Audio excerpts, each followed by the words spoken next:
తాటితో కట్టబడినటువంటి అశ్వత్థామని పశువుని ఈడ్చుకెళ్ళినట్టు ద్రౌపదీదేవి శిబిరానికి తీసుకెళ్ళాడు. అక్కడ మారేశాడు. ద్రౌపది, నీకు చెప్పాను వీడి శిరస్సుని నీ కాలుతో తన్నమని. తీసుకొచ్చి అశ్వత్థామని అక్కడ పడేశాను. ఇప్పుడు నా ప్రతిజ్ఞ నెరవేర్చుకుంటానన్నాడు. ద్రౌపదీదేవి చూసింది అశ్వత్థామని. ఏ ద్రౌపది చూసిందండి? నేను 2-3 ఉదాహరణలు మీకు భారతంలోంచి చెప్పాను. అటువంటి ద్రౌపది చూసింది అశ్వత్థామని. ఏం చేశాడు? ఒక తల్లి ఏదైనా ఒప్పుకుంటుందేమో కానీ తన పసుపు కుంకాలకి కానీ తన బిడ్డలకి కానీ ఆపద తెచ్చిన వాడిని క్షమించదు. 5 బిడ్డల్ని చంపేశాడు, ఒకడు కాదు. ఆయన్ని చూసి వెంటనే నమస్కారం చేసింది. నమస్కారం చేసి ఆవిడంది, మహానుభావ అశ్వత్థామ, మా మగవారలందరూ నా భర్తలైనటువంటి ధర్మరాజు, భీముడు, అర్జునుడు, నకులుడు, సహదేవుడు ఉన్నారే, 5 నీ తండ్రి గురువు. అనేకమైనటువంటి అస్త్రములను ప్రయోగించడం, ఉపసంహారం చెయ్యడం నీ తండ్రి ద్రోణాచార్యుడు మా భర్తలకి నేర్పాడు. ఆ కారణం చేత వాళ్ళు కురుక్షేత్రంలో గెలవగలిగారు. ఆత్మావై పుత్రనామాసి. తండ్రి తన కొడుకు రూపంలో భూమి మీద తిరుగుతుంటాడు. నువ్వు మా గురుపుత్రుడవు. అందుచేత నీకు నీ యందు నాకు నా భర్తల యొక్క గురువు దర్శనమవుతున్నాడు. ఇటువంటి నీకు నీ పాదముల వంక శిరస్సు పెట్టి చూసి నమస్కరిస్తున్నాను. అందుకని నిన్ను నేను ఒక్క మాట అనను. ఎంత ధర్మం పాటిస్తోందో ద్రౌపదీదేవి, మీరు ఆలోచించండి. ఇది ద్రౌపది అంటే. అని ఆవిడంది, ఉద్రేకంబునరారు శస్త్రధరులై యుద్ధావనింలేరు, కించి ద్రోహంబును నీకు చేయరు, బలోచ్చేకంబునం చీకటిన్ నిద్రాకారుల చిన్ని పాపలరణ ప్రౌఢ క్రియాహీనులన్ నిద్రాసక్తుల సంహరింపనకట నీ చేతులిట్లాడెనో అంది. ఆవిడ కోపం లేదు, ఎంత మాట అందో చూడండి. ఉద్రేకంబునరారు శస్త్రధరులై, కోపంతో మిగిలిన అశ్వత్థామని చంపేస్తానని నా పిల్లలు అస్త్రాలు పట్టుకుని శస్త్రాలు పట్టుకుని యుద్ధభూమికి రాలేదు.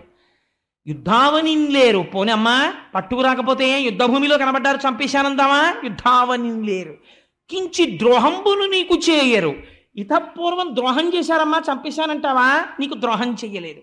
బలోచ్చేకంబుతో చీకటి నిద్రాసక్తుల చిన్ని పాపల రణ ప్రౌఢ క్రియాహీనుల, అపారమైనటువంటి నిద్రలో సుషుప్తిలో ఉన్నటువంటి నా కుమారులు యుద్ధము చెయ్యడమునందు ఆసక్తి లేనివారై గాఢ నిద్రలో ఉన్నటువంటి వారు. ఇటువంటి వారిని ఎవ్వరినీ చంపకూడదు. నీకు ధర్మం తెలుసు. బ్రాహ్మణ పుట్టుక పుట్టావు, ద్రోణాచార్యుడికి కొడుకువయ్యావు. నిద్రాసక్తులై చిన్ని పాపల సంహరింపనకట నీ చేతులు ఇట్లా ఆడెనో, నీకు ధర్మం జ్ఞాపకం రాలేదా అని అడిగింది. నాకు ధర్మం జ్ఞాపకం వచ్చిందే. 5 కొడుకుల్ని చంపినవాడు ఎదురుకుండా నిలబడితే ఒక మాట అనకూడదు. గురుపుత్రుడు, పుత్ర రూపంలో ఉన్న గురువు కాబట్టి నేను అనకూడదని నమస్కరిస్తున్నాను ఇంత బాధలో. రాత్రి చంపేటప్పుడు నీకు ఈ విషయాలు జ్ఞాపకం రాలేదా అని పరోక్షంగా అడిగింది. జ్ఞాపకం రాలేదా అని అడిగితే ఒక బ్రాహ్మణుడికి తెలిసి ఉండవలసిన ధర్మము తెలియదా అని అడిగినట్టు అవుతుందని, నీ చేతులు ఇట్లా ఆడేనో, నీకు చేతులు ఎలా వచ్చాయా చంపడానికి అని అర్జునుడి వంక చూసింది. అక్కట పుత్రశోక జనితాకుల భార విషణ్ణ చిత్తనై పొక్కుచునున్న భంగి నిన్ను బోర్ర కిరీటి నిబద్ధు చేసి నేడిక్కడ కిచ్చి తెచ్చుట సహింపనిదై భవదీయమాత నేడెక్కడ ఎట్టి శోకమున ఏ క్రియ ఏడ్చుచు మొక్కుచున్నదో. అర్జున, నేను ఎందుకు బాధపడుతున్నానో తెలుసా? 5 పిల్లలు సంహరింపబడిన తరువాత చచ్చిపోయారని నేను ఏడ్చాను ఇప్పటిదాకా. కానీ సాక్షాత్తు యమధర్మరాజులా పగపట్టి 2 చేతులతో అస్త్రాలు ప్రయోగించగలిగినటువంటి నైపుణ్యం ఉన్నవాడివై గాంధీవం పట్టుకుని రథమెక్కి పగపట్టి అశ్వత్థామ దగ్గరికి వెళ్ళి పశువుని కట్టినట్టు కట్టి రథంలో పెట్టి ఇక్కడికి తీసుకొచ్చి నిలబెట్టావని ఈ పాటికి కృపికి వార్త అంది ఉంటుంది. కృపి అంటే ద్రోణుడి భార్య. అశ్వత్థామ తల్లికి ఈ వార్త తెలిసి ఉంటుంది. కొడుకు చచ్చిపోయాడని ఏడవడం ఒకెత్తు, చచ్చిపోతున్నాడింకా రక్షించుకోలేనని ఏడవడం ఒకెత్తు. మీకు ఇన్ని అస్త్రాలు నేర్పిన ద్రోణుడి భార్య మీ గురుపత్ని అలా ఏడిచేటట్టు ప్రవర్తించచ్చా? అక్కట పుత్రశోక జనితాకుల భార విషణ్ణ చిత్తనై పొక్కుచునున్న భంగి నిన్ను బోర కిరీటి నిబద్ధు చేసి నేడిక్కడ కీర్చి తెచ్చుట సహింపనిదై భవదీయమాత నేడెక్కడ ఎట్టి శోకమున ఏ క్రియ ఏడ్చుచు మొక్కుచున్నదో.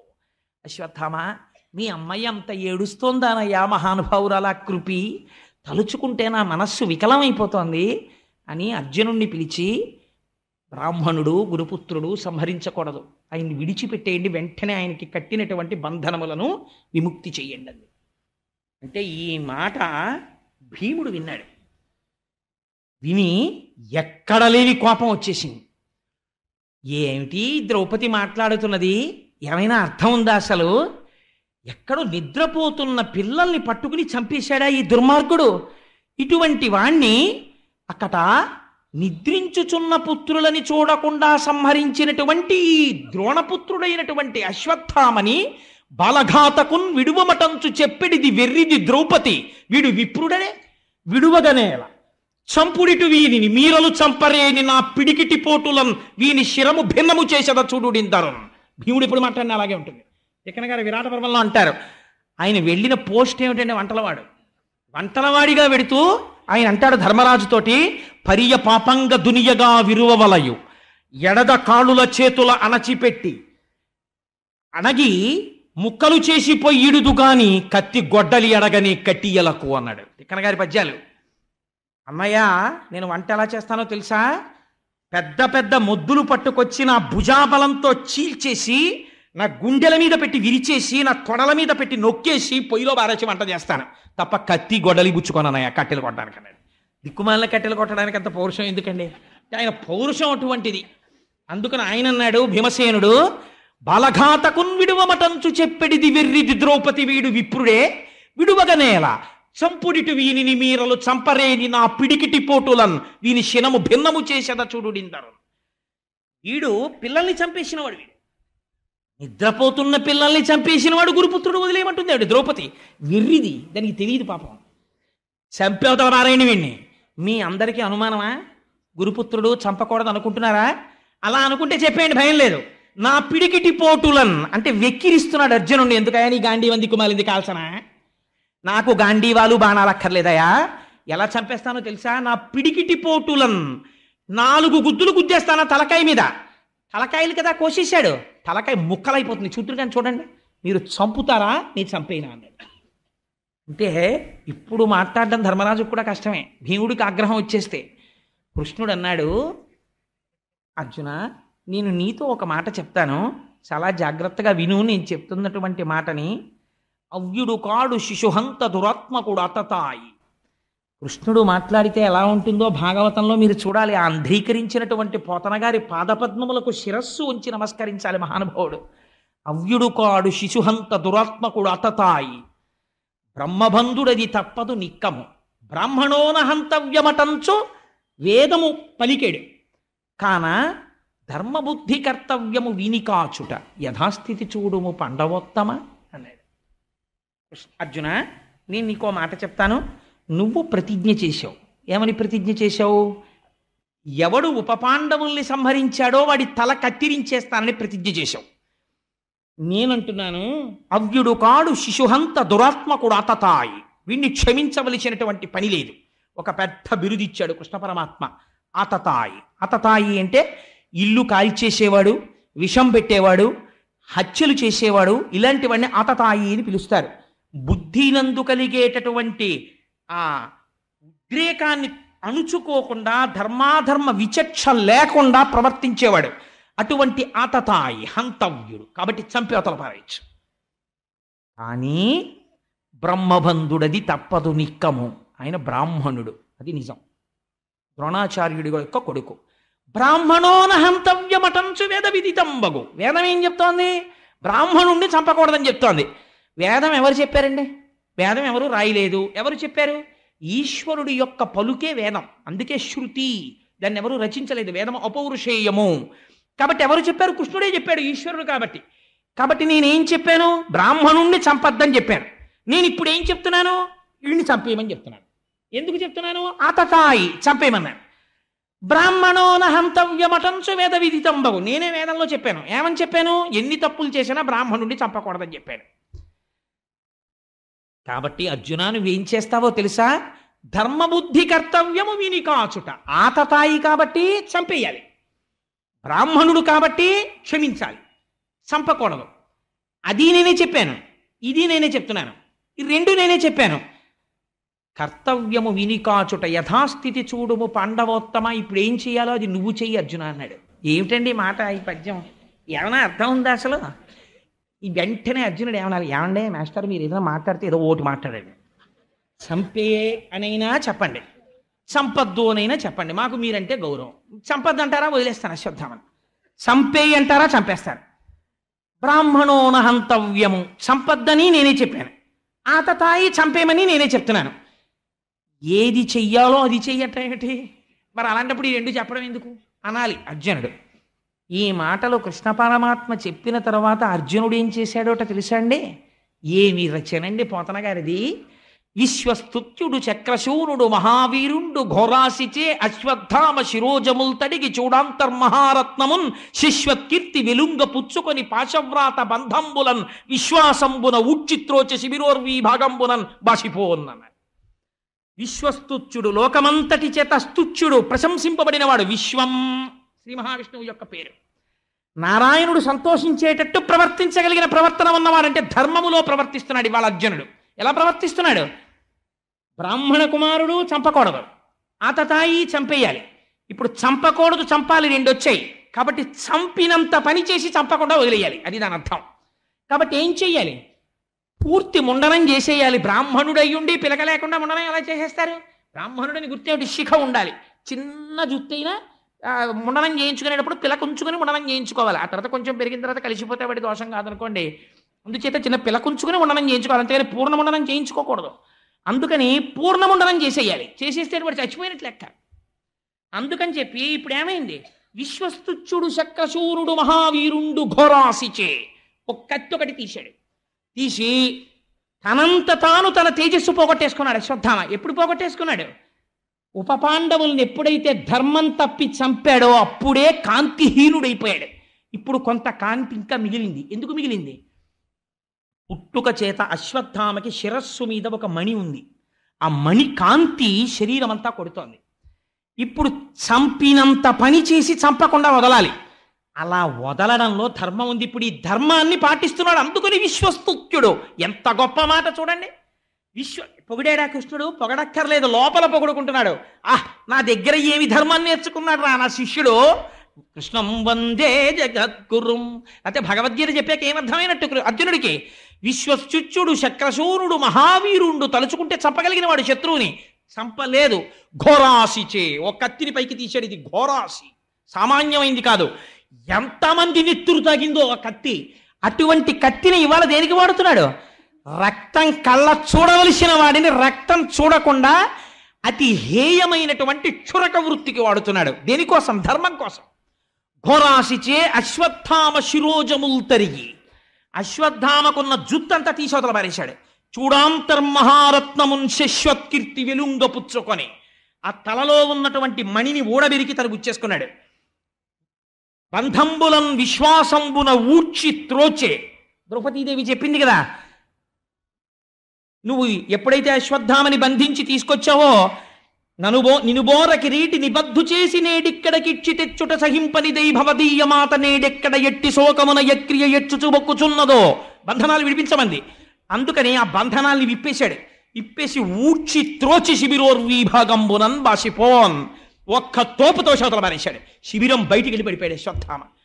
హీనుడై కాంతిపోయిన వాడై తల వంచుకుని సిగ్గుతో నడుస్తూ వెళ్ళిపోయాడు. ఈ వృత్తాంతం చెప్పి సూతుడు అన్నాడు, విన్నారా శౌనకాది మహర్షులారా, ఇది కృష్ణలీలంటే. ఇదయా కృష్ణుడంటే. మామూలుగా మీరు ఇది చదివారనుకోండి ఏమర్థం అవుతుంది? ఏమిట్రా ఆయన ఏమిటి, ఆ మాట ఏమిట్రా బాబా, పద్యం ఏమిటి అసలు, ఆయన చెప్పడం ఏమిటి, నీ చేయడం ఏమిటి అనిపిస్తుంది.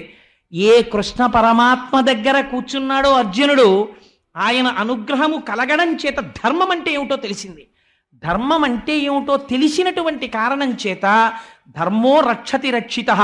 ధర్మాన్ని రక్షించమనడం అంటే అర్థం ఏమిటో తెలుసా అండి? ధర్మాచరణము చెయ్యడమే. ధర్మం తెలుసు కానీ ఆచరించాడు. ఎందుకు ఉపయోగం ఏముంది? రావణాసుడికి ధర్మాలన్నీ తెలుసు కానీ ఏది ఆచరణ చెయ్యడు. ఏమిటి ఉపయోగం? రాముడు ధర్మాన్ని ఆచరణలోకి తీసుకొస్తాడు. ఆచరణలో పెట్టడమే రక్షించడం అంటే. ధర్మో రక్షతి రక్షిత. ధర్మస్వరూపమే భగవానుడు. నీవు నీ ధర్మమును కాపాడుకుంటే, నీ ధర్మాన్ని నువ్వు అనుష్ఠిస్తే ఈశ్వరుడు నిన్ను రక్షిస్తాడు. ఈశ్వరుడు చూడటం లేదు కదా అనుకుని ధర్మాన్ని తుంగలో తొక్కి నువ్వు నీ భోగాన్ని చూసుకుంటే నీ అధర్మము నిన్ను కాల్చేస్తుంది. అంటే ఈశ్వరానుగ్రహాన్ని నువ్వు పొందలేవు. పాండవుల యొక్క వంశాన్ని తీసేశానని అశ్వత్థామ అనుకున్నాడు. ఇప్పుడు అర్జునుడి ధర్మాన్ని చూసి, ద్రౌపదీదేవి ధర్మాన్ని చూసి పాండవుల వంశం ఎలా నిలబెట్టాలో ఈశ్వరుడికి తెలుసు. ఇలా నిలబెట్టడం నీ చేత కాదు, ఈశ్వరుడు నిలబెడతాడు. ఎలా నిలబెడతాడో వెంటనే చెప్పేస్తారు వ్యాసుల వారు. ఇది చెప్తున్నాడు శూతుడు సౌనకాది మహర్షులతో. ఇది విన్న తర్వాత ఈశ్వరుడి మీద ఎందుకు కలగదండి ధైర్యం, ఎందుకు కలగదండి పూనిక? ఈ పూనిక నీకు కలగడానికి భాగవతం. ఎన్ని జన్మల తర్వాత భాగవతం వింటేనో ఈ అదృష్టం కలుగుతోందయా, భగవంతుడి మీద భక్తి కలుగుతోంది. లేకపోతే మనస్సు ఇంతకాలం స్వేచ్ఛా విహంగల్లా తిరిగింది, మళ్ళీ ఇటువైపుకు తిప్పగలుగుతోంది భాగవతం. అందుకని భాగవతం నిగమకల్పతరోర్గలితం ఫలం శుకముఖదామృత ద్రవ సంయుతం పిబత భగవతం రసమాలయం ముహురహో రసికా భవిభౌకాహ. ఈ ఉప పాండవుల యొక్క పార్థివ శరీరాల్ని తీసుకెళ్లారు, దహనక్రియను ఆచరించారు. ఆచరించి అమ్మ బాబోయ్ దహనక్రియలు పూర్తి చేసేసి వాళ్ళందరూ కూడా గంగానదిలో స్నానం చేశారు. ఏడుస్తూ వాళ్ళందరూ తిరిగి వెనక్కి వచ్చేశారు. వెనక్కి వచ్చేసి శోకిస్తూ ఇంకా ఉప పాండవుల్ని తలుచుకుని బాధపడుతున్నారు. కాలం అనేటటువంటిది ఎంతటి బలవత్తరమైన స్వరూపముతో ఉంటుందో వ్యాసుడంటాడు. వ్యాసుడంటే నారాయణుడు అన్నట్టే. కాలోహి బలవాన్ కర్త సతతం సుఖదుఃఖయో నరాణాం పరతంత్రాణం పుణ్యపాపానుయోగత. మీకు కాలం అంటే ఎలా ఉంటుందంటే ఎంత విచిత్రంగా ఉంటుందో తెలుసా అండి? మా దొరగారికి నేనంటే ఎనలేని ప్రేమ. మొన్నటి రోజున ఒక ప్రసంగం చేసి ఇంటికి వెళ్ళిపోతే మా దొరగారు అన్నారు, కోటేశ్వరారు ఇంకొక 2 రోజుల్లో భాగవతం మొదలెడుతున్నారు, 40 రోజులు మోగాలి కదండి ఆ కంఠం, కొంచెం శ్రద్ధ పెట్టండి కోటేశ్వరారు, ఈ 2 రోజులు ఉపన్యాసాలకని వాటికని వీటికని తిరక్కండి, కాస్త 2 రోజులు విశ్రాంతి తీసుకోండి అన్నారు. అయ్యో తప్పకుండా దొరగారు, ఎక్కడికి వెళ్ళను, ఆఫీస్కి వెళ్ళి ఇంటికి వచ్చేసి మౌనంగా ఇంట్లో కూర్చుంటానండి అన్నాను. ఇంత చెప్పి మర్నాడు సాయంకాలం ఇంటికి వచ్చాను. వచ్చేటప్పటికి ఫోన్ వచ్చింది మా అబ్బాయి నుంచి. చాలా అకస్మాత్తుగా, ఎన్నడూ అడిగిన వాడు, నాన్నగారు మీరు అర్జెంటుగా బయలుదేరి పాండిచేరి వచ్చేయండి అన్నాడు. ఎక్కడ పాండిచేరి అండి? చెన్నైకి 200 కిలోమీటర్ల అవతల ఉంది. వెంటనే అలా ఉన్నవాడిని ఉన్నట్టు బయలుదేరిపోయే, అంటే వాడికి ఏం ప్రమాదమో ఏదో రాలేదు, ఒక అభ్యున్నతికి సంబంధించి ఒక మంచి విషయం మీదే వెళ్ళవలసి వచ్చింది. వెంటనే బయలుదేరి అలా వెళ్ళి బస్ స్టాండ్కి రిజర్వేషన్ ఉందా అని అడిగితే 11 గంటల బస్సుకు కూడా లేదు, 9:30 బస్సుకు ఒకే సీటు ఉందన్నాడు. 9:30 బస్సుకి నేను టికెట్ కొనుక్కునేటప్పటికి 8:15 అయింది.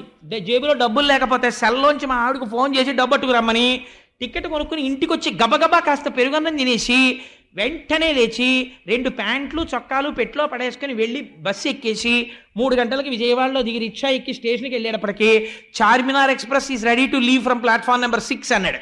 కప్పు కాఫీ లేకుండా టికెట్ కొనుక్కొని అడ్డంగా ట్రాక్కి పరిగెత్తి రైలు ఎక్కితే 12:30కో 1 గంటకో వెళ్ళింది. జనరల్ కంపార్ట్మెంట్ జనంతో నిండిపోయి చలిగాలికి కిటికీలు వేసేస్తే 100 మంది ఎక్కే బోగీలో 500 మంది ఎక్కితే 350 మంది చలి నుంచి రక్షించుకోవడానికి బీడీలు కాలిస్తే 350 మంది విడిచిపెట్టిన ఎంగిలి పొగ 6 గంటలు పీలుస్తూ వెళ్ళి చెన్నైలో దిగి వెంటనే అక్కడి నుంచి 200 కిలోమీటర్లు మళ్ళీ ప్రయాణం చేసి పాండిచ్చేరి వెళ్ళి 20 నిమిషాలు వెళ్ళిన పని ఒక ఆయనతో మాట్లాడవలసింది మాట్లాడి మరునాడు తెల్లవారుజాము 4 గంటలకు బయలుదేరి మళ్ళీ బస్సు ఎక్కి చెన్నై వచ్చి ట్రైన్ టైం అయిపోతుంది, ట్రైన్లన్నీ వెళ్ళిపోయాయని మళ్ళీ ఇంకో బస్సు ఎక్కి నెల్లూరు వచ్చి సాయంకాలం పినాకిని ఎక్కి బెట్రకుంట దగ్గర ట్రాక్ రిపేర్ అని 12:20కి విజయవాడలో దిగి గోదావరి జనరల్ కంపార్ట్మెంట్ ఎక్కడానికి కాలు పెట్టడానికి చోట్లేక స్లీపర్ నేను ఎక్కితే నా వెనక 50 మంది ఎక్కితే 50 మందిని ఎవడ ఎక్కించమన్నా నిన్ను దీపమ్మని ఆయన ఏలూరులో దింపేస్తే 2 గంటలు దోమలు శరీరాన్ని పీక్కు తినేస్తే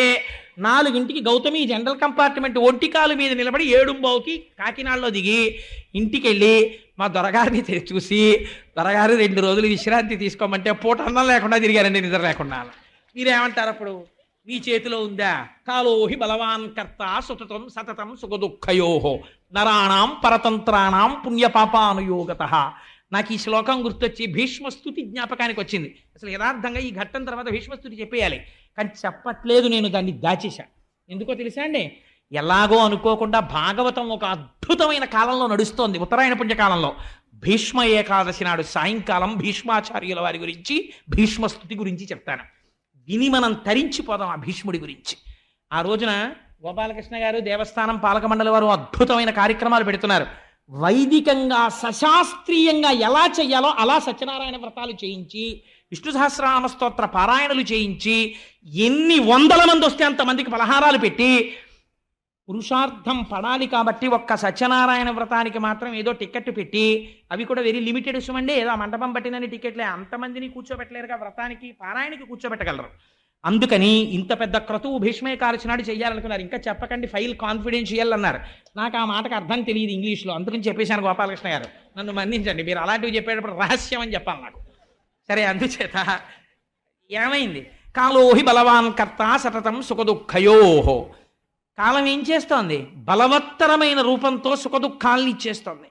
ఇలా ఇచ్చేస్తున్నటువంటి కాలమునకు పరతంత్రుడవు, నువ్వు చెయ్యగలిగినదేం ఉండదు. ఈశ్వరుడు ఎలా చెప్పాడో అలా జరిగిపోతూ ఉంటుందంతే. ఇంత బలవత్తరమైన కాలస్వరూపంలో జీవులు పుడుతూ ఉంటారు, మరణిస్తూ ఉంటారు. ఇక్కడ భాగవతాంతర్గతం కాను, కానీ మీకు ఒక మాట చెప్తాను. ఉపపాండవులు 5 సాక్షాత్తుగా అంత మహావీరుల పుత్రుడు కదా, వాళ్ళు మరణించడం ఏమిటండి, అలా ఎందుకు జరిగింది అని మీకు అనుమానం రావచ్చు. మహానుభావుడు మల్లాది చంద్రశేఖర శాస్త్రి గారు ఒక చోట పరిష్కరించారు దాన్ని. విశ్వామిత్రుడు హరిశ్చంద్రుడి చేత పీడింపబడి అరణ్యములలో తిరుగుతూ తినడానికి కూడా లేక బాధపడుతున్నటువంటి రోజులలో విశ్వేదేవతలు 5 చూసి, ఈ విశ్వామిత్రుడు ఎంతటి ధూర్తుడు, ఇంత బాధ పెడుతున్నాడు హరిశ్చంద్రుణ్ణని చెప్పుకుంటున్నారు. విశ్వామిత్రుడు విన్నాడు, మీరు 5 నన్ను ధూర్తుడని పిలిచారు కనుక మీరు భూమి యందు జన్మించండి శపించాడు. వాళ్ళ 5 విశ్వామిత్రుడి కాళ్ళ మీద పడి, ఉన్న పోస్టు పోగా మనుష్య జన్మ ఏమిట్రా బాబోయ్, మహానుభావా మమ్మల్ని రక్షించు, క్షమించు, మా తప్పైపోయిందన్నారు. తెలిసి తెలియకుండా ఎందుకు మాట్లాడతారు, హరిశ్చంద్రుడి గొప్పతనం చెప్పడానికి నేను ఈ పరీక్ష పెట్టాను, నన్ను ధూర్తుడంటారు, మీకేం తెలుసని ధూర్తుడన్నారు, కాబట్టి మీరు పుట్టవలసిందే తప్పదు. కానీ ఒక వరం ఇస్తాను, మీకు వివాహం అవ్వకముందే, అసలు పిల్లలు కూడా పుట్టకముందే మీ జీవితాలు పూర్తయిపోయి మళ్ళీ మీ పదవుల్లోకి మీరు వచ్చేస్తారన్నారు. అందుకని ఉపపాండవులుగా వెళ్ళి ధర్మ సంస్థాపనార్థం కురుక్షేత్రంలో యుద్ధం చేసి వివాహం అవ్వకముందే మరణించి తిరిగి వచ్చేశారు. సరే, ఇది జరిగింది. అందుకని ఇది మాత్రం భాగవతాంతర్గతం కాదు, నేను వేరొక చోట నుంచి అనుసంధానం చేశానంతే, మీకు ఒక పరిపూర్ణమైన స్థితికి తెలుస్తుందని. సరే, అందుచేత ఇది జరిగి కృష్ణ పరమాత్మ కాలము యొక్క బలవత్తరమైన స్వరూపముని వివరించి చెప్పి పాండవులకు, కుంతీదేవికి, ద్రౌపదీదేవికి ఉపశాంతిని కల్పించారు. కల్పించిన తదుపరి బయలుదేరి వెళ్ళిపోవడం కోసమని, ఇంకా నేను ద్వారకానగరానికి బయలుదేరుతానని కృష్ణ పరమాత్మ రథం ఎక్కి బయలుదేరుతున్నారు. ఆ బయలుదేరుతున్నటువంటి సమయంలో కృష్ణుణ్ణి విడిచిపెట్టి ఉండలేక ధర్మజాదులందరూ కూడా ఇన్ని స్తోత్రం చేసి బెంగ పెట్టుకుని దీనవదనాలతో నిలబడ్డారు. నిలబడి ఉండగా మీరు భాగవతంలో గమనించవలసిన గొప్ప రహస్యం ఒకటి ఉన్నది. బహుశా వేదిక మీద చెప్పచ్చో చెప్పకూడదో నాకు తెలియదు, కానీ దీని గురించి చేసినటువంటి ఒక ప్రసంగమే నన్ను ఈ ఆధ్యాత్మిక ప్రవచనాల్లోకి తీసుకొచ్చింది. ఒకనాడు ఉత్తర పెద్ద ఏడుపు ఏడుస్తూ పరిగెత్తుకుంటూ కృష్ణుడున్న రథం దగ్గరికి వచ్చింది. వచ్చి ఆ రథం దగ్గర ఉన్న కృష్ణ పరమాత్మ యొక్క పాదముల మీద పడిపోయింది. పడిపోయి ఒక మాట చెప్పింది. పద్యం అండి చాలా గమ్మత్తుగా ఉంటుంది. ఇది పోతన గారు మాత్రమే రచించగలరు, అన్యులకి సాధ్యం కాదు. పలికెడిది భాగవతమట, పలికించు విభుండు రామభద్రుండట, నే పలికిన భవహరమగునట, పలికెద వేరుండు గాథ పలుకగనేల. పోతన గారు అన్నారు, ఉత్తర కృష్ణుణ్ణి చూసి ఏమందో తెలుసా అండి, చెల్లెలి కోడల నీదు మేనల్లుడు శత్రువుల చేత హతుడయ్యను, సంపులారవిందలోచన భల్లాగ్ని నది అనంచి పుత్రు రక్షించగదే అంది. ఎంత చిత్రమైన మాట చూడండి. కృష్ణుణ్ణి చూసి ఏమనాలి, ఉత్తర గర్భంతో ఉంది అప్పటికి, అభిమన్యుడు మరణించాడు కాబట్టి ఇప్పుడు పాండవులకి వంశం లేదు కనుక కదా అశ్వత్థామ చంపేశాడు. పరిగెత్తుకుంటూ వచ్చినటువంటి ఉత్తరంది, నాకు ఏదో తెలియడం లేదు కానీ ఒక దివ్యమైనటువంటి తేజస్సు ఒకటి వచ్చేసింది, ఒక ఇనప బాణం ఏదో వచ్చేస్తోంది. అది చిత్రం ఏమిటంటే బయటికి కనపట్టలేదు, అది నా కడుపులోకి ప్రవేశించేస్తోంది. అమ్మని కాబట్టి నాకు తెలుస్తోంది, లోపల ఉన్నటువంటి పిండము మీద పగపట్టింది, పగపట్టి ఆ పిండాన్ని చెనకేస్తోంది, ఆ పిండమును చంపడానికి వెళ్ళిపోతోంది ఆ బాణం. ఇప్పుడు ఆ పిండము కానీ పోయిందంటే నేను తల్లిని, ఆ పిండము చచ్చిపోవడం నేను ఇష్టపట్టలేదు. బయటికి వచ్చిన ఉప పాండవుల కోసం ద్రౌపది ఇచ్చింది, లోపల ఉన్న పిండం పోతోందని ఉత్తర ఏడుస్తోంది. ఇప్పుడు ఆ పిండమును తరుముతోంది ఒక బాణం, అదేమిటో నాకు తెలియదు. కృష్ణ నువ్వు రక్షించు అన్నారు. అనగానే అడగనటువంటి పాండవులు గబగబా చేతిలోకి ధనస్సు బాణాలు పట్టుకున్నారు. ఎవరి మీద వేస్తారు? ఎక్కడున్నాడు బయట శత్రువు? ఉత్తరాగర్భములో ఉన్నాడు. ఇప్పుడు పిండమును నరకడానికని వెళ్ళిపోతోంది బాణం. ఇప్పుడు కృష్ణుడు చూశాడు. ఏమని అడిగిందండి కృష్ణుణ్ణి? ఆ అడగడం చెల్లెలి కోడలా అని మొదలుపెట్టింది. కృష్ణ నేనెవరో తెలుసా? నీ చెల్లెలి కోడలా. బంధుత్వం చెప్తోంది ఇప్పుడు. నీ చెల్లెలు సుభద్ర. ఆ సుభద్రకి నేను కోడల్ని. ఎందుకని? సుభద్ర అర్జునుల యొక్క కుమారుడు అభిమన్యుడు. అభిమన్యుడు యొక్క భార్యని నేను ఉత్తరని. నీ చెల్లెలి కోడలా. నీ చెల్లెలికి కోడల్ని నేను. నీదు మేనల్లుడు. నా కడుపులో ఉన్న పిల్లవాడు నీకేమవుతాడు? మేనల్లుడు అవుతాడు. మేనల్లుడు అంటే ఏమిటి? మేనమామల ముద్దు మేలైన ముద్దు, తాతలకు తా ముద్దు తాను అబ్బాయి అని జానపదులు పాటలు పాడుతుంటారు. మనవలంటే తాతలకి ప్రీతి. మేనమామ అంటే చాలట మేనల్లుడితో ఆడుకుంటాడు. ఎంత పండితుడైనా సరే ఆ మేనల్లుళ్ళని చూసేటప్పటికీ వాళ్ళతో ఏదో వికారం, ఏదో ఒక వెర్రి మాట మాట్లాడాలనిపించేస్తుంది. వేసి వాడితో ఆడుకుంటూ ఉంటాడు. ఆడుకుంటుంటే ఆఖరికి వాడు మాయ నోర్ముయ్యి అంటాడు. అన్న తర్వాత వీడికి ఎంత సంతోషంగా ఉంటుందో. అదేమిటో మరి ఆ మేనమావ పోస్ట్లో ఉండేటప్పటికి అలా అనాలనిపిస్తుందో ఏమిటో, అలా వెటకారం వాడు అదో సంతోషం ఏమిటో, ఆ ప్రేమ చిత్రంగా ఉంటుంది. అలా మీరు ఎలా చెప్పగలిగారని మీరు నన్ను అడగచ్చు. దానికి నేను ఒక ఉదాహరణ చెప్తాను.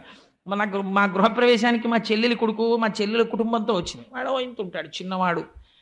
వాడి పేరు శ్రీహరి. వాడి పేరుని బట్టయినా నేను గౌరవించద్దు. వాడిని 10 మాటలు అస్తమానం అనేవాడిని. గృహప్రవేశానికి చాలామంది పిల్లలు వస్తారా, నీకు కూడా పెళ్లి చేసేస్తాను కొత్త ఇంట్లో, నీకు నచ్చిన పిల్లని చూసుకోరా అంటుండేవాడిని ఉట్టినే సరదాకి. వాడు విని అన్నాడు, మాయా నాకు పెళ్ళేను మాయా, మాయా నాకు పెళ్ళేను మాయా అన్నాడు. 10 మాటలు 11వ మాట అన్నాడు, మాయ ఏంటి అస్తమానం పెళ్ళంటావు, నోరు ముయ్యి అన్నాడు. నాకు ఎంత సంతోషం వేసిందో, నాకు పెద్ద సన్మానం చేసినంత ఆనందం వేసింది నాకు. ఎందుకు అలా? అదేమిటంటే అలా మేము కూడా అనమని అనకండి అలా. ఎందుకంటే మేనమావల ముద్దు మేలైన ముద్దు, అదో ముద్దు అంతే. మేనమావలకి మేనల్లుళ్ళు అంటే అదో సరదా. అందుకని ఎంత మాట అంటుందో చూడండి. ఉత్తర చెల్లెలి కోడలా. నీ చెల్లెలి యొక్క కోడల్ని. నీదు మేనల్లుడు, నువ్వు మేనమావవి. ప్రేమతో చూడవలసిన వాడివి. నిర్హేతుకం ఆ ప్రేమకి అర్థం ఉండదు మేనమావ ప్రేమకి. నీదు మేనల్లుడు శత్రువుల చేత హతుడయ్యను. ఆ శత్రువు ఎవరో నాకు తెలియదు, కానీ వేసేశాడు బాణం, లోపలికి వెళ్ళిపోతోంది. అది పిండాన్ని చెనకైపోతోంది. శత్రువుల చేత హతుడయ్యను. సంపులారవిందలోచన. తామర పువ్వుల వంటి నేత్రములున్నవాడా, నువ్వు కన్ను విప్పి ఇలా చూస్తే శత్రువు మడిసిపోతాడే. అటువంటి వాడివి. సంపులారవిందలోచన. భళ్ళాగ్ని రణంచి. అగ్నిహోత్రంలో ఉంది బాణం. నాకు తెలుస్తుంది ఆ బాధ ఏమిటో. ఈ బయట ఉన్న వాళ్ళకి ఏం తెలుస్తుంది? కడుపు నిప్పి, కడుపుతో నిప్పితో ఉన్నవాడికి తెలుస్తుంది. బా కాస్త ఓర్చుకోవే అంటే అది ఎదురుగుండా ఉన్న వాళ్ళు ఏమిటి ఓర్చుకోవడం, చచ్చిపోతుంటే కడుపు నిప్పితో ఉంటుంది ఆవిడ. అందుకని భళ్ళాగ్ని రణంచి, అగ్నిహోత్రం దహించేస్తోంది లోపల. శిశువు బ్రతికింపగదే, ఆ కడుపులో ఉన్న పిండాన్ని రక్షించవా కృష్ణ అని శరణాగతి చేసింది. ఈ పద్యంలో ఉన్న రహస్యాన్ని మీరు అర్థం చేసుకున్నారా? నేను త్యాగరాజస్వామి వారి కీర్తనల గురించి తల్లి పెద్దాడ సూర్యకుమారి గారు ఇక్కడ పాడుతున్నప్పుడు వ్యాఖ్యానం చేస్తూ ఒక మాట అన్నా. ఎప్పుడూ ఇలా చేతులు కట్టేసుకుని బిగిసిపోయి భగవంతుణ్ణి చూసి అయ్యి బాబోయ్ మీరెంత వారండి బాబు, నేనెంత వారండి బాబు అనడం కాదయ్యా. చిన్న చొరవ ఉండాలి భగవంతుడి దగ్గర. ఉన్నప్పుడే దానికి ఒక పరిపూర్ణత ఉంటుంది ఆ భక్తికి అన్నాను. భగవంతుడితో అనుబంధం పెంచుకోవాలి. ఈశ్వరుడిగా ఈశాన్యంలో ఎందుకు పెడతారో, ఈశాన్యం పూజ గదిలో కూర్చుంటే ఏమవుతుందో భాగవతంలో ఇంద్రుడు కానీ, ఇంద్రుడు పరిగెడతాడు బ్రహ్మహత్యాపాతకం పోగొట్టుకోవడానికి ఈశాన్యం వైపు. వృత్రాసుర వధలో ఇంద్రుడు కానీ ఈశాన్యం గురించి. సరే, అందుచేత అలా ఈ పుట్టినటువంటి వాడు ఈశ్వరారాధనం చేసి తరించడానికి తన పూజామందిరంలో పెట్టుకున్నటువంటి మూర్తితో, స్వామితో అనుబంధం పెంచుకోవాలి. అందుకే మన వాళ్ళు స్తోత్రం చేస్తే ఒక మాట చెప్తారండి, భగవంతుడిని నువ్వు చాలా గొప్పవాడి, చాలా గొప్పవాడి, చాలా గొప్పవాడి అని స్తోత్రం చేయడం కాదు. ఎంత మాట అన్నారంటే, త్వమేవ మాతా చ పితా త్వమేవా త్వమేవ బంధుస్య సఖా త్వమేవా త్వమేవ విద్యా ద్రవిణం త్వమేవా త్వమేవ సర్వం మమ దేవ దేవ. ఈశ్వర నువ్వెవరివో తెలుసా? త్వమేవ మాత, మా అమ్మవి నువ్వే. పితా త్వమేవా, మా నాన్నగారు నువ్వే. మా బంధువులు నువ్వే. మా స్నేహితులు నువ్వే. మా డబ్బు నువ్వే. మా సర్వస్వం నువ్వే అని ఊరుకోలేదు. శంకరాచార్యులు వారు అన్నారు, మాతా చ పార్వతీదేవి పితాదేవో మహేశ్వర బాంధవ శివభక్తాశ్చ స్వదేశో భువనత్రయం. పార్వతీదేవి మా అమ్మ, శంకరుడు మా అయ్య. వీళ్ళకి భక్తులందరూ మా కుటుంబ సభ్యులు, మా అన్నదమ్ములు, మా అక్క చెల్లెళ్ళు అన్నారు. నృసింహ శతకకర్త అన్నాడు, నీలమేఘశ్యామ నీవె తండ్రివి మాకు కమలవాసిని మమ్ము కన్న తల్లి, నీ భక్తవరులంత నిజమైన బంధువుల్, నీ కటాక్షమే మాకనేక ధనము, నీ మీద కీర్తనల్ అఖిల ప్రపంచంబు నీ సహాయమే మాకు నిత్య సుఖము, తోయజాక్ష నీపాత తులసిదళము రోగముల కౌషధము బ్రహ్మరుద్ర వినుత భూషణ వికాస శ్రీధర్మ పురనివాస దుష్ట సంహార నరసింహ దురిత దూర నీలమేఘశ్యామ నీవె తండ్రివి మాకు. స్వామి నువ్వు మా తండ్రివి. కమలవాసిని మమ్ము కన్న తల్లి. పద్మములో కూర్చున్నటువంటి పద్మావతీదేవి మా అమ్మ. ఈ అనుబంధం ఉండాలి భగవంతుడితోటి. మాకు భయం ఏమిటంటే మా నాన్నగారు ఉన్నారు, మా అమ్మ ఉంది, నాకు భయం ఏమిటంటే అనగలగాలి. నారదుడు అన్నాడు నిన్నటి రోజున అలాగా అరణ్యంలోకి వెళ్ళి, నాకు భయం ఏమిటంటే ఇక్కడ మా అమ్మ నాన్నగారు ఉన్నారు కదండి లక్ష్మీనారాయణులు అన్నాడు కాబట్టి రక్షింపబడ్డాడు. నీకు ఆ పూనిక ఉండాలి. పూనిక ఎప్పుడు విశ్వాసమునకు భక్తి అని పేరు. లేని రోజున ఎంత రొట్ట వేస్తే ఉపయోగం ఏమిటి? ఆ పూనిక ఉన్నదా? ఉన్నది. ఏమిటి గుర్తు?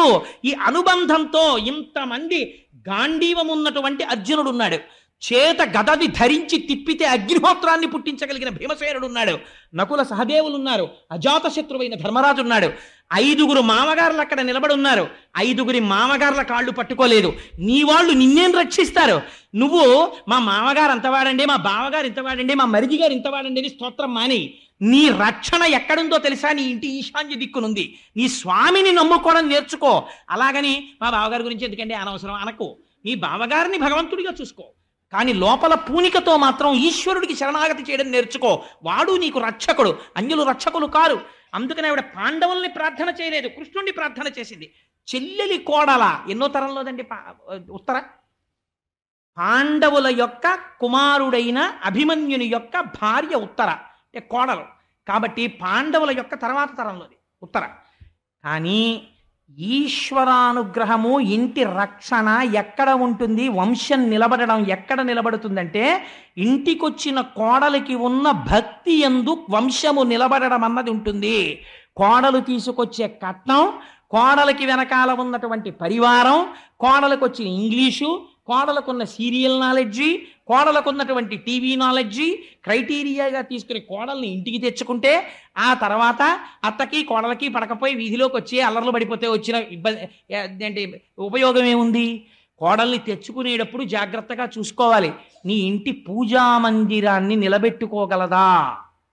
ఇది పెద్ద కోడలికి లేదా కోడలికి నువ్వు ఇవ్వగలిగిన ఆస్తి. దీన్ని పరంపరాగతంగా నడపగలిగిన సంస్కారము పుట్టింటి ఎందు పెంపొందించుకుని వస్తోందా లేదా? అందుచేత ఇది కావాలి. సాత్విక బుద్ధితో ప్రవర్తిస్తుందా? మంచి మర్యాదలతో నిలబడుతుందా? ఈశ్వరుణ్ణి తలుచుకుంటుందా? నీ వంశాన్ని నిలబెడుతుందా? ఎక్కడుందండి వంశానికి రక్షణ? అందుకని కృష్ణుడి పాదాల మీద పడి నీదు చెల్లెలి కోడల, నీ మేనల్లుడు శత్రువుల చేత హతుడయ్యను, సంపులారవిందలోచన భల్లాగ్నిన నంచి శిశువు బ్రతికింపగదే అంది. పోతన గారు అన్నారు, ఎంత ఆశ్చర్యం జరిగిందో తెలుసా ఆ రోజున అన్నారు. సకల ప్రాణి హృదంతరాళమున భస్వజ్యోతి అయ్యుండు ఈశ్వరుడు అచ్యుతుడు చిత్కలుండు అచ్యుతుడై ఎడన్ చక్రహస్తకుడై వైష్ణవమాయ గప్పి విరటజా గర్భంబున కురు సంతానార్థి అయి అడ్డమై ప్రకట స్ఫూర్తి ననంచ ద్రోణ తనయ బ్రహ్మాస్త్రమున్లీలతో. ఎంత గొప్ప పద్యం వేశారో చూడండి. ఆయన అన్నారు, సకల ప్రాణి హృదంతరాళమున భస్వజ్యోతి అయ్యుండు సూక్ష్మకలుండు అచ్యుతుడై ఎడన్. అచ్యుతుడన్నారు. అచ్యుతుడంటే ఏ పరిస్థితులలో ఏ కాలములో కూడా తన యొక్క స్థానము నుండి భ్రంశమును పొందనివాడు. అటువంటి వాడు ఆయన ఎక్కడుంటాడు? సకల ప్రాణి హృదంతరాళముల భస్వజ్యోతి అయ్యుండు. భా అన్నది కాంతి, జ్ఞానం. అన్ని ప్రాణుల హృదయాలలో ఉన్న భావనలను అర్థం చేసుకోగలిగిన వాడు. ఇంతమంది మామగారులు ఇక్కడున్నా రక్షించడం అన్నది మాత్రం ఆయన నుంచే రావాలి. వీళ్ళు రక్షించిన ఆ రక్షణ శక్తి ఈయన నుంచే అక్కడికి వెళ్ళి ఇక్కడికి వస్తుంది. ఓవర్ హెడ్ వాటర్ ట్యాంక్లో నీళ్లుంటే పంపులోంచి వస్తాయి. పంపు నీళ్ళు అక్కడ లేకపోతే పంపులోంచి ఏమొస్తాయి? అందుకని ఇక్కడి నుంచి రావాలి, ఇక్కడుంది మెయిన్ సెంటర్ అని పట్టుకుంది. ఇది తెలుసుకున్నాడు స్వామి. ఎలా తెలుసుకున్నాడు? సకల ప్రాణి హృదంతరాళముల భస్వజ్యోతి అయ్యుండు సూక్ష్మకళుండు అచ్యుతుడు అంటున్నావేమో. సూక్ష్మకళుండు మంత్రపుష్పం చెప్పేసింది. నీవారస్సూకవత్తన్వి పీతాభాస్వత్యనూపమ. వడ్డుగింజ పెట్టుకుని ఇలా గీరితే మొన ఎంత ఉంటుందో అంత ఇక్కడ ప్రకాశిస్తుంటాడు. సూక్ష్మకళుండచ్యుతుడై ఎడన్ విరటజాగర్భంబున చక్రహస్తకుడై అంగుష్టమాత్రుడైపోయాడు. బొటన వేలంత వాడైపోయాడు. ఇక్కడ బయట రథం దగ్గర నిలబడ్డాడు. అక్కడ ఉత్తరా గర్భంలోకి వెళ్ళిపోయాడు. బొటన వేలంత వాడై ఉన్నాడు.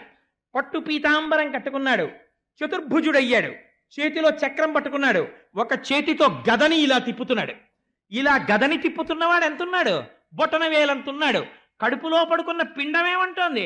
అమ్మ బాబోయ్, అగ్నిహోత్రం వచ్చేసింది, నన్ను ఇది కాల్చేస్తోంది, నన్ను రక్షించేవాడెవడు, నేను మొర పెడితే ఎవరికి వినపడుతుంది, గర్భంలో ఉన్నాను అని ఏడుస్తోంది.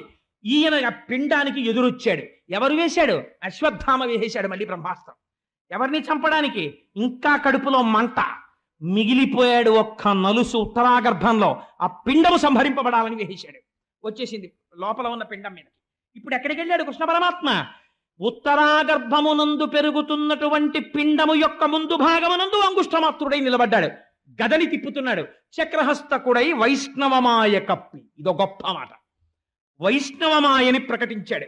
ఒక్కసారి తన తేజస్సుని చూపించాడు. ఎక్కడ? ఉత్తరాగర్భంలో. ఎవరికి కనపడుతోంది? పిండమునకు తప్ప ఎవరికి కనపట్టాలా? ఉత్తరకి కనపట్టాలా, పాండవులకి కనపట్టాలా, లోకమునకు కనపట్టాలా. అమ్మ కడుపులో ప్రదర్శిస్తున్నాడు ఈ లీల. తాను బయట అలా నిలబడి ఉన్నాడు. చక్రహస్తకుడై వైష్ణవమాయ కప్పి కురు సంతానార్థి అయి అడ్డమై. కురు సంతానం అంటే వేరోట అనుకోకండి. కౌరవులంటే కురువంశంలో వాళ్లే పాండవులును కౌరవులు కూడా. అందుచేత కురు సంతానార్థి అయి అడ్డమై పాండవుల వంశము నిలబడడం కోసమని తాను పిండమునకు ఎదురెళ్ళి నిలబడి బ్రహ్మగారి అస్త్రము నుంచి వచ్చినటువంటి తేజస్సుని తన తేజస్సులో కలిపేసుకుని చాలా ఉల్లాసంగా సంతోషంగా పిల్లాడి వంక చూస్తే వాడి ఇంకా సరిగా అమరని రెండు చేతులతో ఎంత అందగాడురా, బొట్టన వేలంతున్నాడు. పట్టు పీతాంబరం కట్టుకుని గద తిప్పుతూ చక్రహస్తకుడై మా అమ్మ కడుపులోకొచ్చి అంతటి అగ్నిహోత్రాన్ని తాగేసి నన్ను రక్షించాడా అని స్తోత్రము చెయ్యడము చేతకాని పిండము కనురెప్పలు పైకెత్తి చీకట్లో చూస్తుండగా అంతర్ధానమైంది. కురు సంతానార్థి అయి అడ్డమై ప్రకట స్ఫూర్తి ననంచ ద్రోణ తనయ బ్రహ్మాస్త్రమున్ లీలతోన్. అశ్వత్థామ చేత విడువబడనటువంటి బ్రహ్మాస్త్రము నుంచి పైకి వచ్చిన అగ్నిహోత్ర జ్వాలలను తాను తీసుకుని బయటికి వెళ్ళిపోయాడు. ఇది సూతుడు చెప్పన్నాడు. చిత్రంగా ఉందా ఈ మాట? అలా ఎలా పుచ్చుకుంటాడు అని అనుకుంటున్నావా? నీకు మొట్టమొదటి చెప్పాను కదా 22 అవతారాలు. 22 అవతారాలలో మొట్టమొదటి అవతారం ఇది. అన్నీ అందులోంచి వచ్చే ఉన్నది నారాయణుడు. అందులోంచి నాభికమలంలోంచి బ్రహ్మగారు వచ్చారు. అందులోంచి పుట్టిన వాడి తేజస్సుని ఎందులోంచి వచ్చాడో అందులోని వాడు పుచ్చేసుకోవడం పెద్ద గొప్ప. పుచ్చేసుకున్నాడయా. అందుకు నా తేజస్సుని తనలోకి తీసుకుని వెళ్ళిపోయాడు. ఇది పాండవులు చేయగలరా? కృష్ణుడు చేశాడు. ఎందుకు చేశాడు? ఇప్పుడు అనుసంధానం చేయండి. ద్రోణాచార్యుల వారి కుమారుడైన అశ్వత్థామని రథం మించి దింపగానే కృష్ణుడు అన్నాడు చంపేయి అన్నాడు. అర్జునుడు వెంటనే చంపేసి ఉండుంటే వీడికి నేను 18 అధ్యాయముల గీత చెప్పినా వీడికి అర్థం కాలేదు ధర్మం అంటే ఏమిటో. కాబట్టి నేను ఉత్తరాగర్భంలో ఉన్న పిండాన్ని రక్షించక్కర్లేదనుకున్నాడు. తను చెప్పినా అశ్వత్థామని చంపలేదు. అది ధర్మము కాదు, గురుపుత్రుడు బ్రాహ్మణుడు అని వదిలిపెట్టేశాడు. ద్రౌపది వదిలిపెట్టేసింది. ఈ ధర్మాన్ని తన దృష్టిలో పెట్టుకున్నాడు. ధర్మో రక్షతి రక్షిత. ధర్మమే ఈశ్వరుడు. ధర్మమును పాటించిన వాణ్ణి తాను రక్షించాలి. ఇప్పుడు ఎలా రక్షించాడు? ఎవ్వడూ రక్షించలేని రీతిలో రక్షించాడు. ఇటువంటి రక్షణ ఎక్కడి నుంచి వస్తుంది? ఒక్క ఈశ్వరుడు మాత్రమే చెయ్యగలడు, కృష్ణుడు మాత్రమే చెయ్యగలడు. అటువంటి కృష్ణ పరమాత్మని నమ్ముకున్న వాడికి నీ కోరిక తీరదని ఇంకా నువ్వు అనుమానం పెట్టుకుంటున్నావా? నీ కష్టం తీర్చలేడని నువ్వు అనుకుంటున్నావా? అలా అనుకుంటే ఇంకా నిన్ను మార్చగలిగిన వాడు ప్రపంచంలో ఉన్నాడా? ఉత్తరాగర్భమునందు చనకబడుతున్నటువంటి పిండమును దహింపబోతున్నటువంటి అగ్నిహోత్రమును తన యొక్క తేజస్సులో నింపుకుని రక్షించినటువంటి పరమాత్మ పాదములు స్మరించి కృష్ణాని నోరున్నందుకు అంటే నిన్ను రక్షించడని నువ్వు ఎలా అనుకుంటున్నావు? అందుకని నీ ఎందు భక్తిని పాదుకొలపగలిగినటువంటి ఒక గొప్ప లీలని ద్రోణతనయ బ్రహ్మాస్త్రమున్ లీలతోన్. ఇది ఎలా చేశాడు? ఆ వెలుతురుని తనలోకి తీసుకోవడం పెద్ద కష్టపడిపోయి అల్లరైపోయి చేయలేదుట. చాలా హేళగా చిరునవ్వు నవ్వుతూ ఆ ఉత్తరాగర్భంలో ఉన్నటువంటి అగ్నిహోత్రాన్ని తాను పుచ్చేసుకున్నాడు. పిండం అలా చూస్తూ ఉండిపోయింది. రేపటి రోజున విందుడు గారి పరీక్షిత్ అని పేరు ఎందుకు వచ్చిందో చాలా గమ్మత్తుగా ఉంటుంది ఆ ఆఖ్యానం. అందుచేత అటువంటి స్థితిలో రక్షణ చేశాడయా కృష్ణ భగవానుడు. ఉత్తర వెంటనే పొంగిపోయి సంతోషంతో నా కడుపులో అగ్నిహోత్రం చల్లారిపోయిందయా, నా పిండము రక్షింపబడింది, పాండవ వంశము రక్షింపబడిందని పొంగిపోయింది. పొంగిపోతే ఇప్పుడు థ్యాంక్స్ చెప్పాలి కదండి.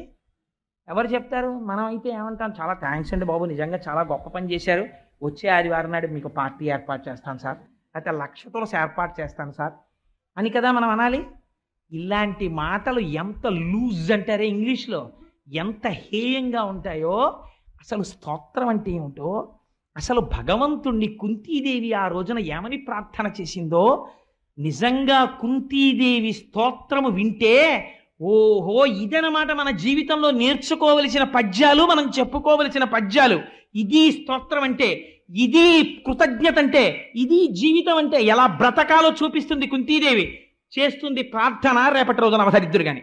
ఎందుకంటే ఇప్పుడు నేను మొదలు పెడితే అది పూర్తవుతుందని నాకు నమ్మకం లేదు, 10 అయిపోతుంది. అందుకని రేపటి రోజున దాన్ని మీకు విజ్ఞాపన చేస్తాను. కానీ భీష్మ ఏకాదశి నాడు తల్లి సరస్వతీ రూపురాలైనటువంటి వాణిగారు మీకందరికీ ఇటు శారదాదేవిని ఇటు పోతన గారిని మధ్యలో కృష్ణాష్టకం ఉన్నటువంటి ఆ ప్రసాదాన్ని పంచిపెడతారు. ఆ రోజు చాలా గొప్ప రోజు కనుక ఆ రోజున భీష్మాచార్యుల వారి జీవితం, అది భాగవతాంతర్గతం కాకపోయినా భీష్ముడి జీవితాన్ని అనుసంధానం చేసి భీష్మస్తుతి చేస్తాడండి మహానుభావుడు యుద్ధభూమిలో. ఆ స్తోత్రం చెప్పి ఆ భీష్మ ఏకాదశి నాడు కానుకగా దాన్ని పంచిపెడతాం. ఆ రోజు నుంచి మీకు చేతిలో ఉంటాయి. అప్పటి వరకు ఇంత మనం చెప్పుకుని ఆయన గురించి ఒక్క స్తోత్రం చేయకుండా వెళ్ళిపోతే మనం కృతజ్ఞులం అయిపోవండి. ఆర్తితో చక్కగా కృష్ణుడి మీద అష్టకం చెప్పుకొని బయలుదేరతాం. ఇదే మనని రక్షించేది ఏదైనా ఉంటే ఉత్తరని రక్షించలా.